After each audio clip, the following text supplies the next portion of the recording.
The sound of shattering glass echoed through the brownstone at 3 a.m. Min-jae was out of bed before his eyes fully opened, his body moving on instinct that 18 months of domestic peace hadn't erased. He grabbed the Glock from the false bottom of his nightstand drawer and moved silently toward the nursery, his bare feet making no sound on the hardwood floor. Ariel was already awake, her hand pressed against his chest as he passed their bedroom door. Her eyes were wide but steady, her other hand clutching the baby monitor. On the screen, Lena slept peacefully in her crib, her tiny chest rising and falling with the oblivious rhythm of innocence. "Stay with her," Min-jae whispered. "Lock the door. Min-jae." "Now, Ariel." She obeyed, but not before he saw the flash of anger in her eyes. Anger at the command, at the fear, at the return of a world they thought they'd left behind. The nursery door clicked shut, and he heard the deadbolts slide into place. Min-jae descended the stairs, weapon raised, every shadow a potential threat. The broken window was in the kitchen, shards of glass glittering like scattered diamonds across the tile floor. The cold November wind pushed through the opening, making the curtains dance. But there was no intruder, no movement, just a brick wrapped in paper lying in the middle of the destruction. He approached it carefully, checking every corner, every possible line of attack. When he was certain he was alone, he knelt and unwrapped the paper with one hand, his gun still trained on the window. The message was simple, written in Korean characters he hadn't seen in nearly 2 years, the dragon remembers. "Payment is due." Min-jae's blood ran cold. Only one person called him the dragon. Only one person would dare. The phone in his pocket vibrated. Unknown number. He answered without speaking. "Did you really think you could just walk away?" The voice was smooth, accented, familiar in the worst way. "Did you think we wouldn't notice when our most valuable asset decided to play house with a social worker? This is between us, Zhao. Leave her out of it." "Oh, Min-jae, that's not how this works. You taught me that, remember? You find what someone loves and you take it from them, slowly, methodically, until they beg you to end it." The line went dead. Min-jae stood in his kitchen, surrounded by broken glass and broken illusions, and felt the weight of every choice he'd ever made pressing down on him like a physical force. He had killed for the organization. He had built empires on blood and fear, and now that empire had come to collect its debt. Upstairs, he heard Ariel unlock the nursery door. Her footsteps were quick, purposeful. She appeared at the top of the stairs, holding Lena against her chest, the baby still sleeping despite the chaos. "What was it?" Ariel asked, her voice barely above a whisper. Min-jae looked at his wife, at his daughter, at the life he'd fought so hard to build. Then he looked at the brick in his hand, at the message that promised their destruction. "Everything," he said. "It was everything coming back." Dawn broke gray and cold over Brooklyn. Min-jae sat at the kitchen table, the brick and its message in front of him, his phone casting a pale glow across his face as he scrolled through news reports he'd spent 18 months avoiding. 3 of his former lieutenants dead in the past 6 months, 2 more missing. The organization he'd once commanded had fractured after his departure, splintering into warring factions that were now being systematically eliminated by someone with resources, patience, and a very specific grudge. Ariel came downstairs wearing his old Columbia sweatshirt, her hair pulled back in a messy bun. She'd put Lena back down after feeding her, and now she moved around the kitchen with deliberate calm, making coffee as if this were just another morning. But Min-jae knew better. He could see the tension in her shoulders, the way her hands shook slightly as she poured water into the machine. "Are you going to tell me what's happening, or are we doing the silent protection thing again?" She didn't turn around, didn't look at him, because I remember how well that worked out last time. Min-jae set his phone down. "Someone's consolidating power, taking out everyone connected to my old operation. They killed Jin-ho last week in Los Angeles.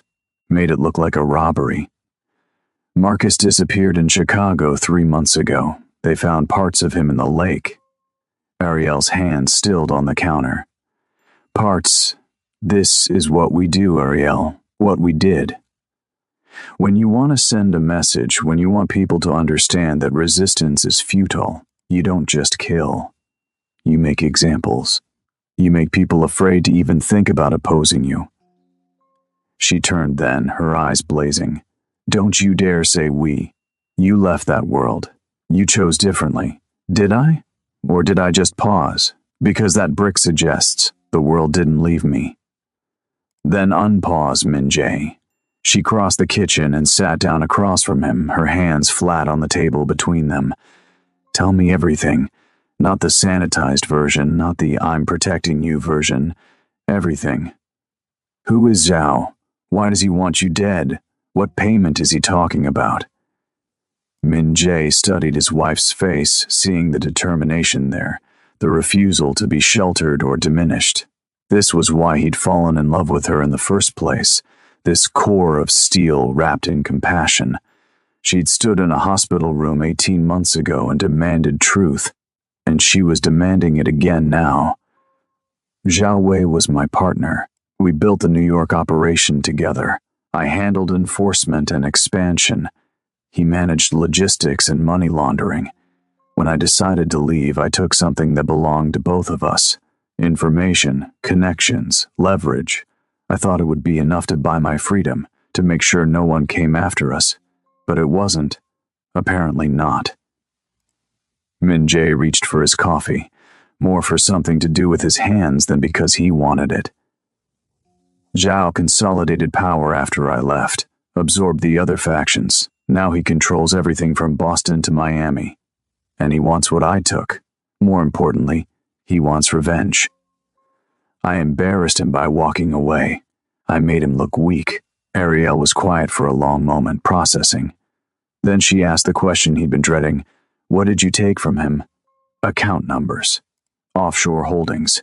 Names of corrupted officials. Evidence that could bring down his entire operation and send him to prison for the rest of his life. Where is it? Safe. Protected. He'll never find it. Then why is he coming after us? If he can't get the information, why risk? She stopped, understanding flooding her face. I'm the leverage. Lena and I are how he gets to you. Min-jae nodded, unable to speak past the rage and fear choking him. Ariel stood abruptly, walking to the window to stare out at the empty street. How long do we have? I don't know. He's patient. He'll build slowly, apply pressure in stages. Today was just a message. Tomorrow he'll escalate. Good. Min-jae's head snapped up. What? She turned back to him, and he saw something new in her face. Not fear, not resignation. Something harder, sharper. I said good. If he's going to escalate, that means we have time. Time to prepare, time to plan, time to figure out how to protect our daughter without you becoming the monster you used to be. Ariel, no, listen to me. She walked back to the table and leaned down, her hands on either side of his face, forcing him to look at her. I'm not running. I'm not hiding. I'm not letting this man take away the life we built. But I'm also not letting you throw away everything you've become to fight him. There has to be another way. There isn't. You don't understand how this works. Then explain it to me. Teach me. Because I'm not the naive social worker you met anymore, Min-jae. I've seen what love looks like in the darkness. I've learned that strength isn't just about who can hurt who the most. And I'll be damned if I let you face this alone. The baby monitor crackled with Lena's first sounds of waking. Ariel straightened, moving toward the stairs, but she paused at the doorway. Call David, she said. If there's a mole, if someone inside your old organization is feeding Zhao information, David will find them. And Min-jae, no more secrets. Not about this. Not about anything. We're in this together, or we're not in it at all. She left him sitting in the kitchen with his coffee and his guilt and the growing realization that his wife was right. Running wouldn't save them. Hiding wouldn't save them. The only way through this was straight ahead. with all the messy, dangerous truth exposed. He picked up his phone and dialed a number he'd programmed 18 months ago but never used. David answered on the first ring. "I was wondering when you'd call. You heard?" Jin Ho was my friend too. I've been tracking this since the first body dropped. Zhao's making his move, and he's doing it smart, using cutouts, hiring independents, keeping his hands clean. But there's a pattern if you know where to look. Can you find the leak? Already did. You're not going to like it. Min-jae's grip tightened on the phone. "Tell me, Angela Chen. She's been feeding Zhao information since the day you left. Every move you made to legitimize your holdings, every asset you converted, every connection you severed. She gave him everything. Angela, his former accountant. The woman he trusted to help him transition out of the organization cleanly. The woman he'd paid generously for her loyalty. Where is she? Gone. Disappeared 2 days ago. But Min-jae, that's not the worst of it. What else? Zhao's hired someone. A specialist. Russian, former Spetsnaz. Works exclusively in wet operations. He arrived in New York yesterday. And the last 3 targets he was contracted for all had families." Min-jae felt his blood turn to ice. "How long? Hours, maybe days. He'll scout first, learn your routines, find the vulnerabilities. Then he'll strike. Get over here, now. We need to move Ariel and Lena somewhere safe. Already on my way. And Min-jae, get ready for war, because that's what this is now." The line went dead, and Min-jae sat in his kitchen, in the house he'd bought to symbolize his new life, and felt the old life wrapping around him like chains. He'd thought he could escape. He'd thought love would be enough to keep the darkness at bay. But the darkness had followed him home, and now it was threatening everything he'd fought to protect.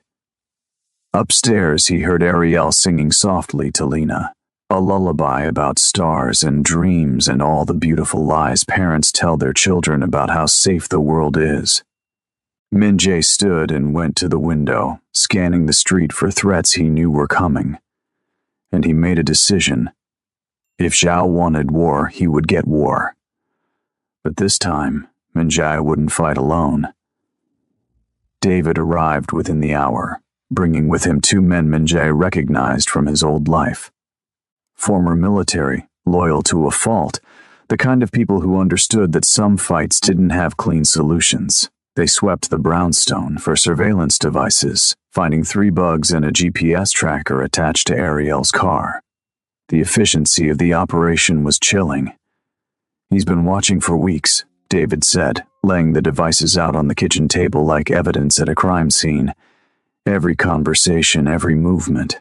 He knows your routines, your patterns, where you shop, where Ariel takes Lena for walks, which pediatrician you use." Ariel stood against the counter, her arms crossed, her face pale but composed. "Then we change everything." "It's not that simple," one of David's men said. His name was Marcus, no relation to the dead lieutenant, and he had scars that told stories Min-jae recognized. "These aren't amateurs. They've been watching, learning, planning. Changing your routine just makes you unpredictable for a few days. Then they adapt. So what do you suggest?" Ariel's voice was sharp. "We sit here and wait for them to make their move. We make ours first," Min-jae said quietly. All eyes turned to him. "Zhao's playing a long game because he thinks he has time. He thinks I'm weak now, domestic, that I've lost my edge. We prove him wrong. We hit back so hard and so fast that he has to respond reactively instead of strategically." "That's suicide," David said. "He has an army, resources you don't have anymore. But I have something he doesn't. Leverage, information, and the willingness to burn it all down if that's what it takes to keep my family safe." Ariel pushed off the counter. "Wait, you're talking about using the information you took, the evidence. But if you release that, won't it implicate you too?" "Yes, then you'd go to prison. Maybe, probably. But Zhao would be destroyed. His organization would collapse. and you and Lena would be safe." The room fell silent. Min Jae watched his wife process this, saw the calculations running behind her eyes. She was brilliant, his Ariel. She'd always been brilliant. And he could see the exact moment she arrived at the same conclusion he had hours ago. "No," she said firmly. "There has to be another way. There isn't. Then we find one. We create one." She turned to David. "You said Zhao's using cutouts and independence. That means there's a chain of command, layers between him and the actual violence. If we can disrupt that chain, make it too expensive or too dangerous for his contractors to follow through, he'll just hire new ones," Marcus interrupted. "Not if we make an example of the current ones." Ariel's eyes were bright now, focused. This was her element, the strategic thinking she'd honed through years of navigating broken systems and institutional corruption. "Min Jae, you said Zhao wants revenge. He wants you to suffer. But what he really wants is to restore his reputation, to show the underworld that no one leaves his organization without consequences." "Right. So we take that away from him. We expose him not as powerful but as desperate, as weak. We make him look like a man so threatened by his former partner that he's willing to target an infant.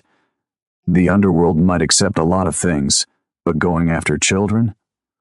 That's a line even criminals don't like to cross." David leaned back in his chair, a slow smile spreading across his face. "You want to turn his own people against him? I want to make it politically suicidal for him to continue this vendetta. If his own organization sees him as unstable, irrational, willing to violate codes that even they respect, they'll start questioning his leadership. And once that happens, the vultures circle," Min Jae finished. He stared at his wife with a mixture of awe and concern. "You're talking about starting a war within his organization. I'm talking about making sure the war he started consumes him instead of us." Ariel looked around the room, meeting each man's eyes in turn. "I'm not naive. I know this won't be clean. People will die. But if we're smart, if we're careful, most of those people will be the ones who chose this life, the ones who signed up for violence. Not us. Not our daughter." Marcus whistled low. "She's good. She's dangerous," David corrected, but there was respect in his voice. This could work. It would take time, careful manipulation of information, strategic leaks to the right people. But it could work. Min Jae felt something shift in his chest. Hope, maybe, or fear.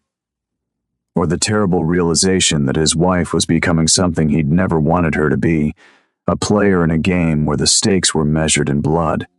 "Ariel," he said carefully, "if we do this, if we go down this path, there's no going back. You'll be involved, complicit. The things we'll have to do will be done to protect our daughter," she finished. "I'm not asking to become you, Min Jae. I'm not asking to carry a gun or hurt anyone directly. But I'm also not going to be the helpless victim who needs saving. I'm a social worker. I've spent years learning how systems work, how power flows, how to manipulate bureaucracies and institutions to protect vulnerable people. This is just a different kind of system, a different kind of bureaucracy, one where people kill each other. Yes, and I'll have to live with that. We both will. But at least we'll live." She moved to stand beside him, her hand finding his. "Together," David cleared his throat. "If we're doing this, we need to move fast. The Russian specialist doesn't know we're aware of him yet. That's our advantage. We can use him to send our message." "What are you suggesting?" "We let him make his move, but we're ready for it. We document it, record it, make sure there's evidence of a professional hitman going after a family with an infant. Then we leak that evidence to every major player in every organization from here to Los Angeles. We paint Zhao as the kind of monster who sends assassins after babies. And in the meantime?" Ariel asked. "While we're waiting for this killer to make his move, what happens to us? You disappear. Not permanently, but long enough to draw him out. We set up a safe house, rotate guards, make you a hard target. When he comes, and he will come, we'll be ready." Min-jae looked at the faces around the room, seeing the calculation, the cold professionalism of men who'd lived their entire lives in the shadow of violence. Then he looked at his wife, seeing the determination there, the refusal to be broken or bowed. "Okay," he said finally. "We do it your way. But if anything goes wrong, if there's even a hint that Lena is in real danger, I end this my way. No discussion, no debate." Ariel squeezed his hand. "Agreed." David stood, already pulling out his phone to make arrangements. "I'll have the safe house ready within 2 hours. Marcus, coordinate with our people on surveillance. I want eyes on every approach, every possible angle of attack. This bastard makes one move. I want to know about it before he does." As the men dispersed to their tasks, Min-jae pulled Ariel aside. They stood in the hallway outside Lena's nursery, where they could hear their daughter babbling happily to herself, completely unaware of the storm gathering around her. "Are you sure about this?" he asked quietly. "Really sure? Because once we start down this road—" "I'm terrified," Ariel admitted. "Every part of me wants to grab Lena and run as far and as fast as I can. But I learned something when I almost lost you. Running doesn't solve anything. It just delays the reckoning." She turned to face him fully. "You've spent 18 months trying to protect me from your past, but your past is my present now, our present, and I'd rather face it standing beside you than cowering behind you." Min-jae cupped her face in his hands, memorizing every detail, every line and curve. "I love you. I need you to know that. Whatever happens, whatever I become, or what we have to do, I love you. I know. That's why this will work." She smiled, sad and brave and beautiful. "Love isn't just the soft parts, Min-jae. It's not just the good night, kisses, and the morning coffee. It's also this. Standing together when the world tries to tear you apart. Fighting for what you've built, refusing to let darkness win." From the nursery, Lena started to cry. Ariel went to her, and Min-jae stood alone in the hallway, listening to his wife soothe their daughter, and wondered if love really would be enough. The safe house was a converted warehouse in Red Hook, chosen for its isolation and its defensibility. David's people had swept it thoroughly, installed additional security measures, and stocked it with enough supplies for a prolonged siege. It looked like a prison and felt like a tomb, but it was safer than the brownstone, and that was all that mattered. Ariel settled Lena into the makeshift nursery they'd created in one of the back rooms. The baby was fussy, sensing the tension and disruption to her routine, but eventually she fell asleep clutching her favorite stuffed elephant. Ariel stood over the crib for a long time, just watching her daughter breathe. "She's beautiful," David said from the doorway. "Looks like you." "She has Min-jae's eyes," Ariel replied without turning around. "Dark and deep and far too knowing for a baby. He's terrified, you know. Not of Zhao, not of dying. He's terrified that trying to protect you will destroy you. It won't. You sound very certain." Ariel finally turned to face him. David was older than Min-jae, grayer, with the weathered look of someone who'd seen too much and lived to regret it. But his eyes were kind, and she understood why Min-jae trusted him. "I am certain," she said, "because I know something about darkness that Min-jae doesn't fully understand. I work with it every day. Abuse victims, addicts, families torn apart by violence and poverty, and systems designed to break them. I've seen people at their absolute worst, and I've also seen them fight their way back." She moved closer to David, her voice dropping. "Min-jae thinks his past makes him unique, that the violence he's capable of sets him apart. But it doesn't. Everyone is capable of violence when protecting what they love. The question isn't whether we'll fight, it's how we'll fight, and who will be when the fighting is done." David studied her for a long moment. You're not what I expected. What did you expect? Someone who'd break under this pressure. Someone he'd have to protect. He smiled faintly. I'm glad I was wrong. A knock on the doorframe interrupted them. Marcus leaned in, his expression grim. We've got movement. The Russian's been spotted, 2 blocks from your brownstone. He's scoping the area, learning the neighborhood. Min Jae appeared behind Marcus, his face carved from stone. How long until he makes his move? Tonight. Tomorrow at the latest. He's working fast, which means Zhao's pushing him. They want this done quickly. Then we accelerate our timeline, Ariel said. She moved past the men, heading toward the main room where David had set up their command center. What's our cover story? Why did we leave the brownstone? Gas leak, David said, following her. Fake emergency, building evacuated, family staying with relatives. It's thin, but it'll hold for a few days. Make it more convincing. Leak a story to local news about contamination concerns, potential long-term displacement. Make it seem like we had no choice but to leave. That way, when the Russian comes looking, he finds an empty house and has to recalibrate. That buys us time, Marcus agreed. But it doesn't solve the fundamental problem. He'll keep looking, keep hunting. Let him look. Ariel pulled out her phone, scrolling through contacts. I need access to Zhao's communication channels. David, you said Angela Chen was feeding him information. She had to be using something. Encrypted messaging, dead drops, something. We recovered her phone. It's locked, but we can crack it. Do it. Fast. I want to know exactly how Zhao communicates with his people. And I want to know who else in his organization might be sympathetic to our position. Min Jae crossed his arms, watching his wife work with a mixture of pride and concern. What are you planning? I'm planning to give Zhao a choice. Stand down, walk away, and preserve his empire. Or continue this vendetta and watch everything he's built crumble. She looked up from her phone, her eyes blazing. We're going to make him afraid. Not of you, Min Jae, of me. The room fell silent. Then David started to laugh, a low chuckle that built into something fuller. Oh, Zhao has no idea what he started. But Min Jae wasn't laughing. He was staring at his wife, seeing her transform before his eyes into something he'd never imagined she could become. Not violent, not cruel, but ruthless in the way that only truly principled people can be when protecting what they love.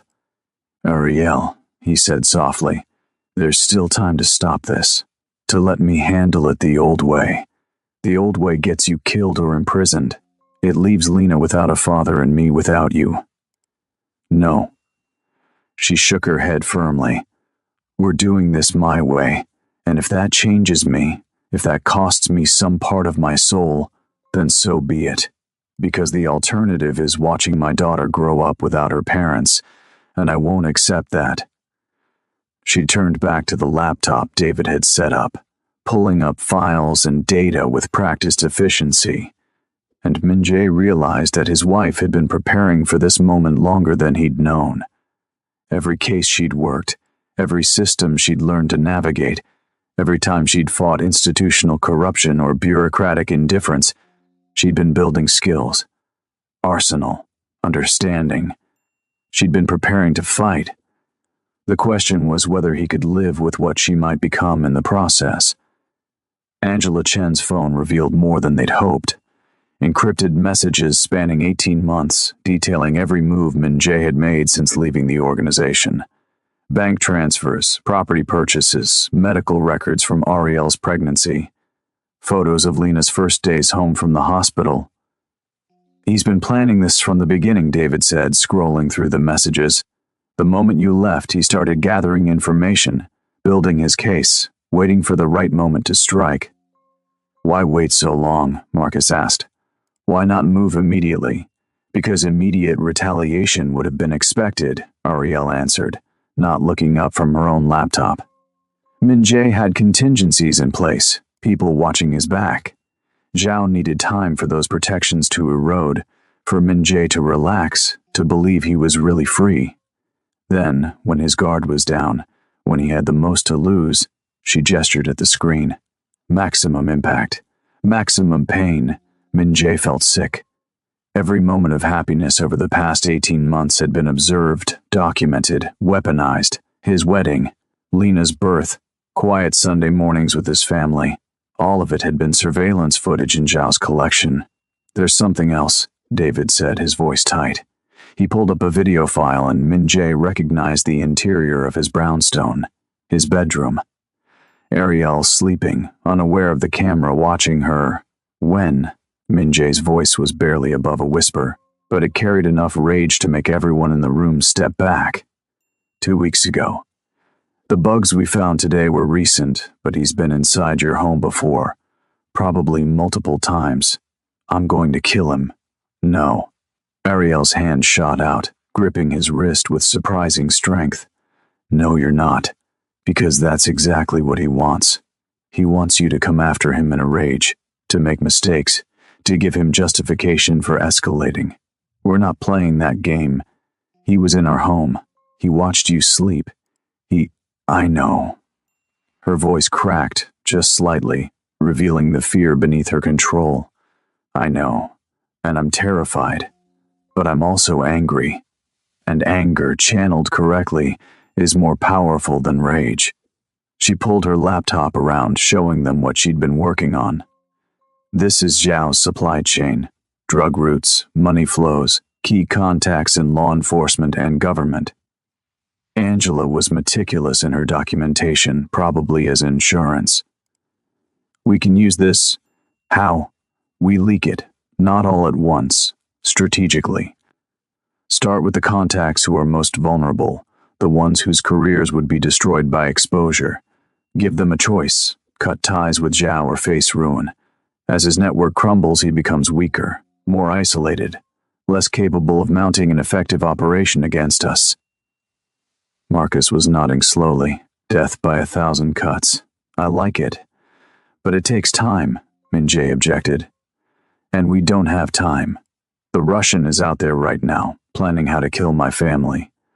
So we give the Russian what he wants, Ariel said calmly. Just not in the way he expects. She pulled up another file, this one showing floor plans of the brownstone. We let him break in. We document it. But instead of us being there, we have a police presence.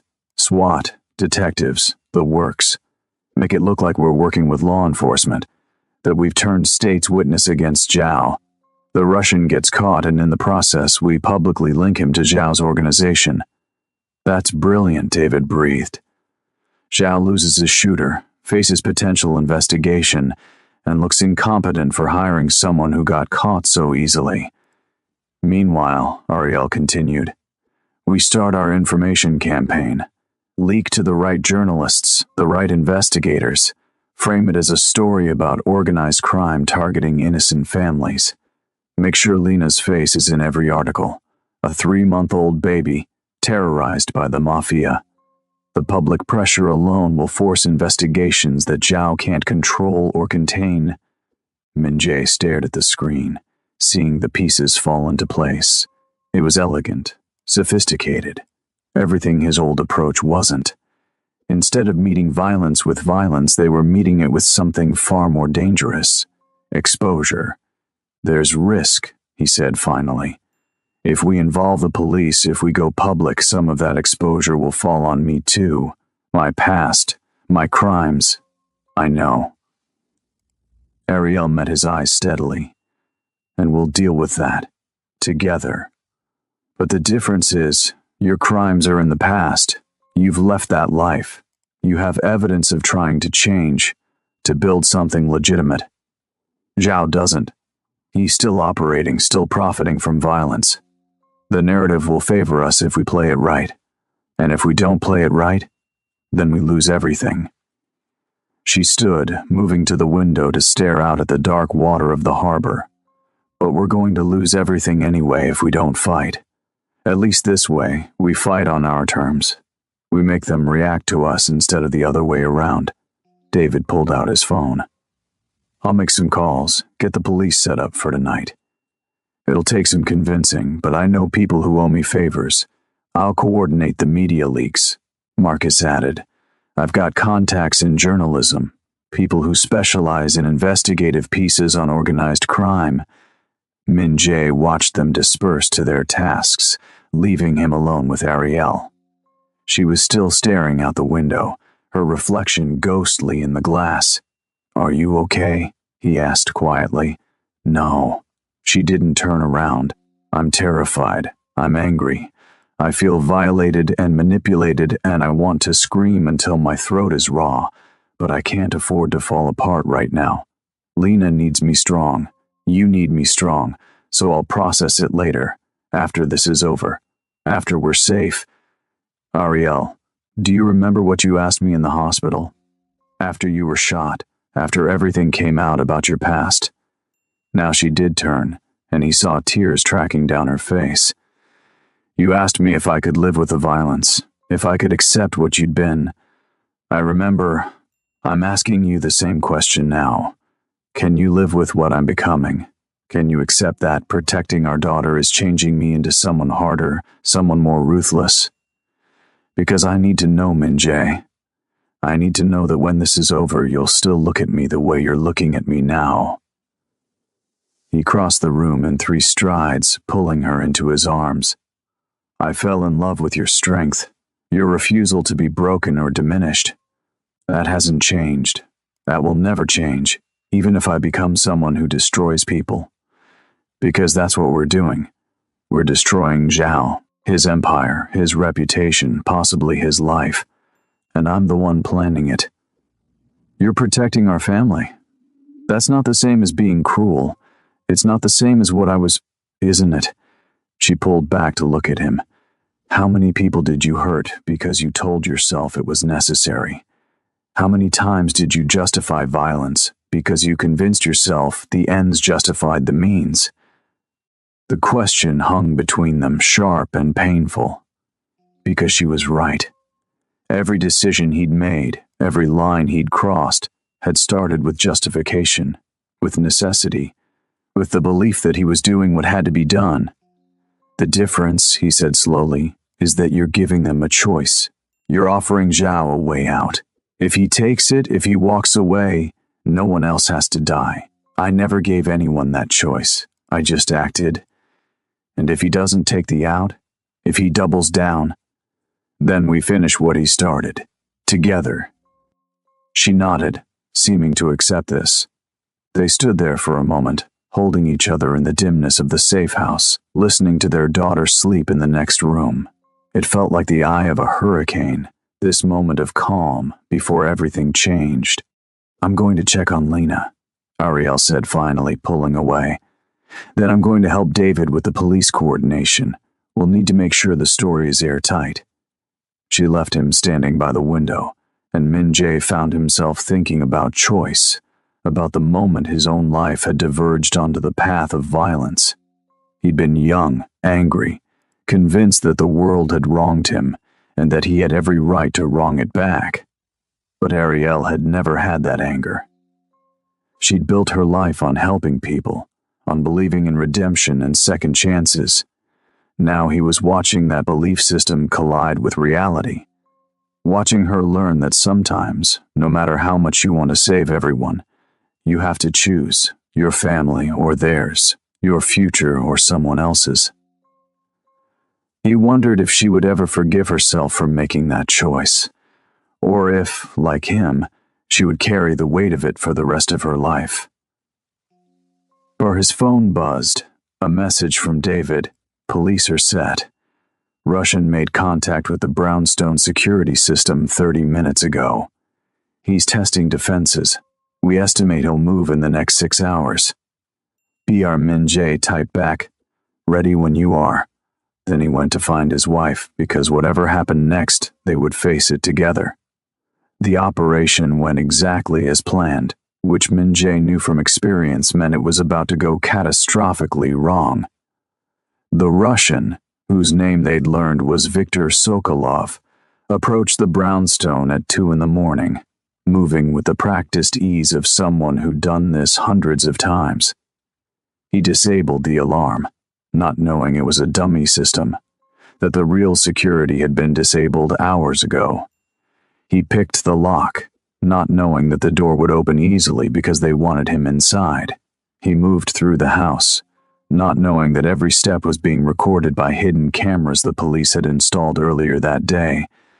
Min-jae watched the feed from the safe house, his hands clenched into fists as Victor searched room by room, the nursery, the bedroom, looking for targets that weren't there. David had his phone out, coordinating with the SWAT team positioned around the perimeter. "Why wait for it?" David muttered. "Let him get comfortable. Let him commit." Victor moved into the kitchen, and that's when Min-jae saw it. A photograph on the refrigerator held by a magnet. Lena's 3-month picture, her face scrunched up in that way babies do, her tiny hand wrapped around Ariel's finger. Victor stared at the photo for a long moment, and Min-jae saw something cross his face. Hesitation, regret. It was gone too quickly to identify. Then Victor pulled out his phone and made a call. "Can we hear it?" Min-jae asked. David shook his head. "Audio's spotty, but we're recording. We'll have it enhanced later." Victor was arguing with someone, his body language aggressive. He gestured at the photo, at the empty house, clearly unhappy about something. The conversation lasted 2 minutes, then he hung up and moved toward the door. "He's leaving," Marcus said. "Should we take him now?" "Wait." Ariel's voice was quiet but firm. She'd been watching the feed intently, her analytical mind working. "He's not leaving because he's afraid. He's leaving because he's been called off." "What?" "Look at his body language. He's angry, frustrated. Someone just told him to abort, and he's not happy about it." "Which means Zhao knows," Min-jae finished. "He knows we've set a trap." "How?" "David was already pulling up communication intercepts, looking for the leak. Doesn't matter how. What matters is we just lost our advantage." Min-jae stood, his mind racing. "If Zhao knows we're working with police, if he knows we're trying to expose him, he'll change tactics. Go underground. We'll never see him coming." "Or," Ariel said slowly, "he'll make a mistake. He'll rush. People make mistakes when they're angry and feeling pressured. We've already started dismantling his network. 4 of his key contacts received our warning, messages 2 hours ago. By morning, the first news stories will break about police investigating organized crime links to city officials. Zhao's world is collapsing, and he knows it. That makes him dangerous, but it also makes him vulnerable." The feed showed Victor leaving through the front door, melting into the shadows. The SWAT team didn't move, and Min-jae understood why. Without Victor actually attempting violence, they had no legal justification for arrest. The trap had failed. Min-jae's phone rang. Unknown number. He answered on speaker. "You've gotten clever, Dragon." Zhao's voice was smooth, amused. "Using your little social worker's brain instead of your own. I admit, I didn't expect that. What do you want, Zhao?" "The same thing I've always wanted. What you took from me. My dignity. My reputation. The information you're using to destroy everything I've built. Then you shouldn't have come after my family." "Your family?" Zhao laughed, the sound like breaking glass. "You really think you have a family? You think you can just put on a costume and play house and forget what you are? You're a killer, Min-jae, a monster in a cardigan. And sooner or later, your pretty little wife is going to see that. Your daughter is going to see that. They're going to understand what you really are." "I'm what you made me," Min-jae said quietly. "No. You were always this. I just gave you permission." A pause. "Here's what's going to happen. You're going to give me the information. All of it. Every account. Every file. Every piece of leverage you have. And in return, I'll let you keep your illusions. I'll let you pretend to be a good man. And if I refuse, then I'll make sure your daughter grows up knowing exactly what her father was. every murder, every torture, every innocent person you destroyed in the name of profit. I'll make sure she knows that the hands tucking her in at night are stained with blood. And I'll make sure your wife understands that she didn't save you. She just delayed the inevitable. The line went dead. Ariel was pale, her hand pressed against her mouth. He's not going to stop. No, Min-jae agreed. He's not. This isn't about business anymore. It's personal. He wants to destroy everything I am, everything I've tried to become. Then we destroy him first. David looked up sharply. What are you suggesting? Ariel's eyes were bright, feverish. I'm suggesting we stop playing defense. Stop reacting. We have enough information to bury Zhao 10 times over. So we release it. All of it. Tonight. Every account, every contact, every crime. We flood law enforcement with so much evidence that they can't ignore it. We make Zhao's arrest inevitable. That exposes Min-jae too, Marcus pointed out. I know. But it also protects him. He'll have cooperated with authorities, provided evidence, helped bring down a major criminal organization. That counts for something in sentencing, and more importantly, she turned to Min-jae. It ends this. Permanently. Zhao goes to prison. His organization crumbles. We get to live. Min-jae understood what she wasn't saying. That we might not include him. That cooperating with authorities might mean prison time, years away from Lena, from watching her grow up. But it also meant she would grow up safe. She would grow up without the shadow of violence hanging over her. Okay, he said. We do it. Release everything. Min-jae, David started. Do it, David. Send everything to every agency you can think of. FBI, DEA, State Police, IRS. Make it impossible for anyone to cover up or ignore. David hesitated, then nodded. His fingers flew over the keyboard, uploading files to secure servers, composing emails to investigators he'd cultivated over decades. It took 20 minutes. 20 minutes to dismantle everything Zhao Wei had built, everything Min-jae had once been part of. When it was done, when the last file had been sent, Ariel took Min-jae's hand. Let's go home, she said. The brownstone isn't safe. I don't care. I want to sleep in our bed tonight. I want Lena in her nursery. If this is the last night we have as a family before everything changes, I want it to be in our home. Min-jae looked at David, who shrugged. SWAT's still positioned around the brownstone. And after tonight, after everything goes public, Zhao will be too busy running to worry about revenge. You should be safe. Should be. The two most dangerous words in any language. But Ariel was already gathering Lena's things, already moving toward the door with the determination that had first attracted him to her. And Min-jae realized that he would follow her anywhere, into any danger, because the alternative, living without her, was unthinkable. They drove back to Brooklyn in silence, David's people providing escort. The brownstone looked the same as when they'd left it, but felt different. Violated. Every shadow held potential threats. Every sound was an alarm.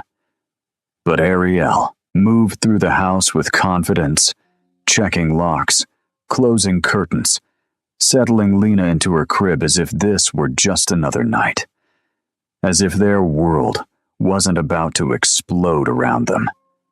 Min-jae stood in the doorway of the nursery, watching his wife sing to their daughter, the same lullaby she'd sung the night before, about stars and dreams and safety. I'm sorry, he said when the song ended. For what? For bringing this into your life, for making you into someone who has to think like a criminal to protect your family. For, stop! She came to him, taking his face in her hands. You didn't make me anything. I chose this. I chose you. knowing what you'd been. I chose to fight instead of run. Those were my decisions, Minjai, not yours, and I won't let you carry that guilt. But if something happens to you, to Lena, it won't. Because we're smarter than Zhao. We're more prepared. And we have something he doesn't. What? Each other. She kissed him, soft and fierce. Whatever happens tomorrow, whatever consequences come from tonight's decisions, we face them together. That's the promise I made when I married you. For better or worse. And I meant it. They went to bed holding each other, listening to Lena breathe through the baby monitor, trying not to think about what morning would bring. Dawn came cold and bright. Min-jae's phone exploded with notifications before the sun fully rose. News alerts, text messages from numbers he hadn't heard from in years, emails from reporters requesting comment. The information they'd released was everywhere. Federal investigators launch major probe into organized crime network. Documents reveal corruption spanning multiple agencies. Anonymous source provides evidence in ongoing investigation. By noon, Zhao Wei's name was in every major publication. Photos of him with politicians, with business leaders, all suddenly toxic associations. The first arrests came within hours. Low-level operators, people whose names appeared in the files. The news cycles churned, each revelation building on the last. Min-jae watched it unfold from his living room, his laptop open, tracking the cascade. Beside him, Ariel fed Lena, her eyes also on the screen. They didn't speak. There was nothing to say. They'd set fire to the underworld, and now they had to watch it burn. The knock on the door came at 3 in the afternoon. Min-jae knew who it would be before he opened it. Federal agents, badges out, warrants ready. Min-jae Park, we need you to come with us. We have some questions about your involvement in the organization described in the documents filed last night. He nodded. He'd expected this, prepared for it. He turned to find Ariel standing behind him, Lena in her arms. It's okay, he said. This was always part of the plan. I know. Her voice was steady, but her eyes were bright with unshed tears. I'll call the lawyer. We'll figure this out. Take care of her. Always. The agents let him out, and Min-jae found himself grateful for the handcuffs. They made it official, made it real. He was being arrested for his crimes, for his past, for all the things he'd done before Ariel taught him there was another way to be strong. But as they put him in the car, as he looked back at his brownstone and saw his wife standing in the doorway holding their daughter, he felt something unexpected. Relief. Because Zhao Wei's empire was collapsing. Because the threat to his family was neutralized. Because whatever happened to him now, Ariel and Lena were safe. That was worth any price. The interrogation lasted 6 hours. Federal agents, DEA representatives, officers from multiple jurisdictions, all wanting to know his role in Zhao's organization, what crimes he'd committed, what information he could provide. Min-jae told them everything. Every operation he'd run, every person he'd hurt, every law he'd broken. He didn't try to minimize or justify. He simply stated facts, provided corroboration, gave them what they needed to build their cases. The prosecutor who finally interviewed him seemed almost disappointed by his cooperation. You understand you're looking at serious prison time, the prosecutor said. 20 years minimum, even with your cooperation. I understand. You have a daughter, 3 months old. You won't see her grow up. I know. And you're okay with that? Min-jae thought about Lena's face, about Ariel's determination, about the life they'd built in defiance of everything he'd been. I'm okay with her growing up safe. If that requires me being in prison, then that's what happens. The prosecutor studied him for a long moment. Your wife is something else. Yes, she is. The evidence you provided is comprehensive. It's going to take down the entire network. Zhao Wei, his lieutenants, dozens of corrupted officials. It's the biggest organized crime case this office has seen in decades. Good, but it also exposes you. Everything you've done. There's no walking away from this. I'm not trying to walk away. I'm trying to make sure my family can... The prosecutor nodded slowly. We'll recommend leniency based on your cooperation. But I can't make promises. The judge will decide your fate. I understand. They released him that evening on bail that Ariel must have arranged somehow. He walked out of the federal building to find her waiting by the car, Lena asleep in her carrier. She looked exhausted, beautiful, unbreakable. "Hey," she said simply, "hey." They drove home in silence. Inside the brownstone, Ariel put Lena to bed while Min-jae stood in the kitchen, staring at the spot where the brick had crashed through the window 3 days ago. 3 days that felt like 3 years.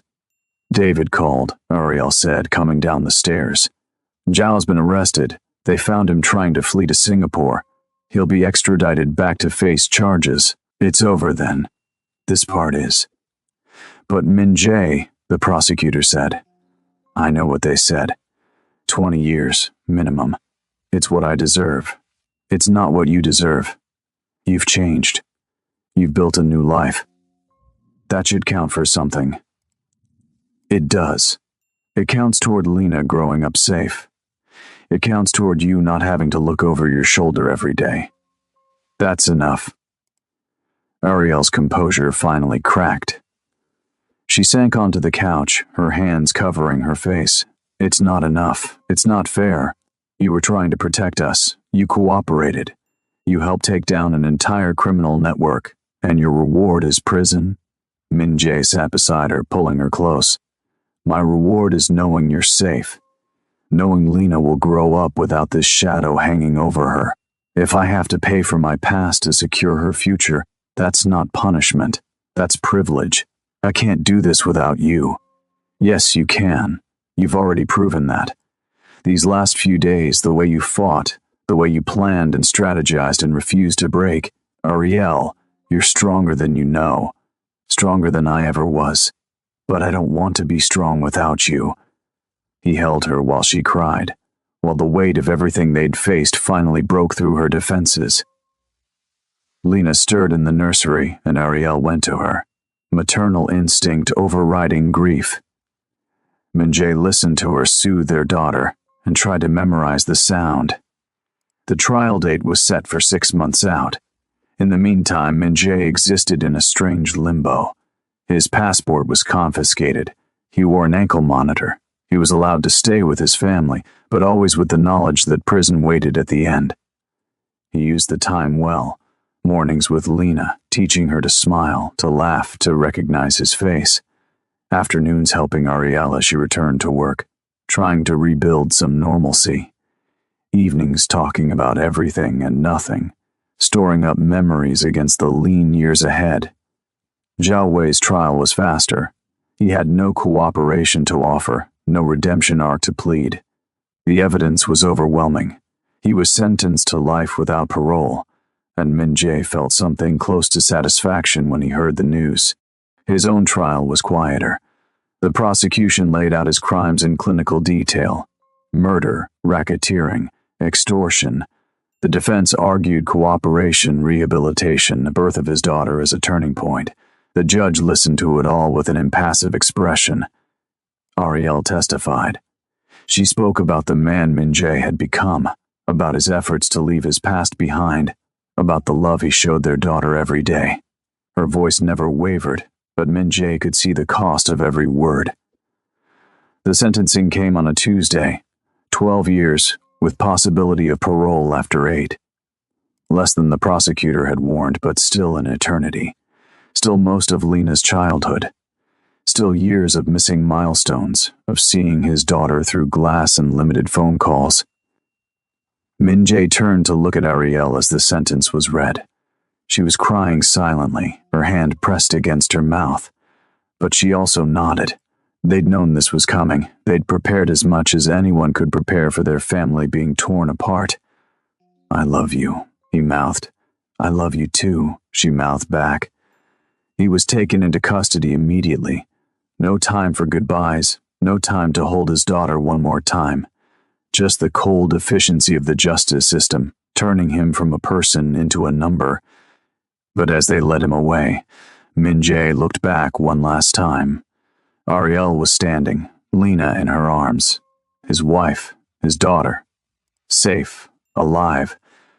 Free from the violence that had defined his life for so long. And he realized something that made the handcuffs feel lighter, that made the prospect of years behind bars bearable. He'd won. Not the way he used to win, through force and fear and blood, but through sacrifice. Through choosing his family over his freedom, through letting go of power to embrace something infinitely more valuable. Love. The prison transport drove through Brooklyn, past the brownstone he'd bought to symbolize a new life, past the park where he'd walked with Ariel while she was pregnant, past all the markers of the future he wouldn't get to live. But he didn't feel the loss as acutely as he'd expected, because that future, Lena growing up safe, Ariel building the life she deserved, that future was still happening. He just wouldn't be there to see it in person. He'd see it through letters, through photos, through the stories Ariel would tell during prison visits. It wasn't the ending he'd imagined when he first held his daughter, but it was an ending where she got to grow up, where she got to be a child without fear, without danger, without the weight of his sins crushing her future. That was worth everything. The envelope arrived at the brownstone 6 months after Min-jae entered prison. Ariel opened it with Lena balanced on her hip, now 9 months old and babbling constantly. Inside was a single photograph of their daughter, taken the day before at the park. Her blood ran cold. Then she saw the note underneath. "Your husband's sacrifice was noted. His enemies are gone. His family is protected, but protection is earned every day. Stay vigilant. Stay strong. Some debts are paid in full. Others compound interest. No signature. No threat." Just a reminder that the world Min-jae had left behind still remembered, still watched. Ariel held the photo for a long moment, then walked to the fireplace and burned it. Lena laughed at the flames, reaching for them with chubby hands. Her daughter, Min-jae's daughter, safe, alive, free. "It's okay, baby," Ariel whispered, holding her close. "Daddy made sure we're okay, and I'm going to make sure we stay that way." She picked up her phone and called David. There was work to do, because Min-jae had taught her something important in those last desperate days before his arrest. Peace wasn't a destination, it was a daily choice, a constant vigilance, a refusal to let darkness win even when it never stopped trying, and she would choose peace, every single day, for Lena, for Min-jae, for the future they'd fought so hard to protect.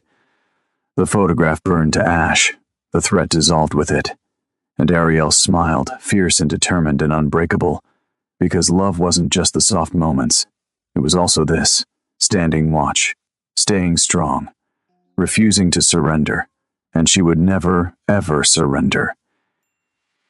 If you enjoyed this story of love, sacrifice, and the price of redemption, please hit that subscribe button and let me know in the comments what you think about Ariel's transformation and Min-jae's choice. Would you have done the same for your family?